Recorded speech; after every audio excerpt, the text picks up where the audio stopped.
নওগাঁর মান্দা উপজেলার রাজেন্দ্রবাটি গ্রামের বাসিন্দা আব্দুল বারী পেশায় একজন হকার। ১ বছর আগে বিয়ে করেন পাশের বাদলঘাটা গ্রামের মারুফা খাতুনকে। গত ২২ দিন আগে জীবিকার তাগিদে ব্যবসার জন্য যান নোয়াখালী।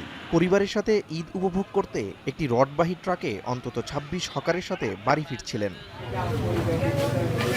রোববার বিকেলে স্ত্রীর সাথে ফোনে কথা হলে জানায় শ্বশুরবাড়ি থেকে নিয়ে যাওয়ার কথা, কিন্তু তাকে আর নিয়ে যাওয়া হলো না।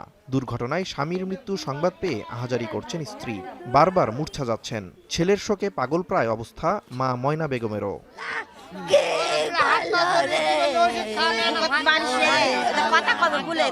বলছিল বাসায় যাচ্ছি, তোমাকে যাওয়ার সময় নিয়ে যাবো, এই কথাই খালি শেষ কথা বলা হয়েছে।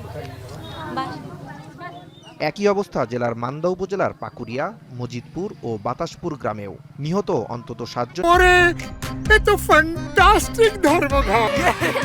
বেস্ট ইনগ্রেডিয়েন্ট ও ইউরোপীয় মেশিনে তৈরি মজাদার কেক ফ্যান্টাস্টিক, যে ফানে সবাইকে টানে।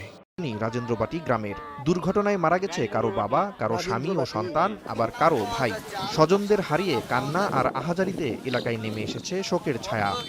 কেন কথা কবে না বা আমার কথা কবে না কে আমার সাথে না কথা কবে না ধন আমার ধন কখনই আমার আম্মা বলে ডাকবে রে। ঈদে আসতেছিল, ওনারা পরিবারের সকলের সাথে ঈদ করবে, কিন্তু আসলে সেই স্বাদটা তাদেরও পূরণ হলো না, পরিবারের কারো পূরণ হলো না। স্থানীয়রা জানায় জেলার মান্দা উপজেলার রাজেন্দ্রবাটি, পাকুরিয়া, মজিদপুর ও বাতাসপুর গ্রামের অনেকেই জীবিকার তাগিদে নোয়াখালী ও ফেনীর বিভিন্ন গ্রামে ফেরি করে জীবিকা নির্বাহ করেন।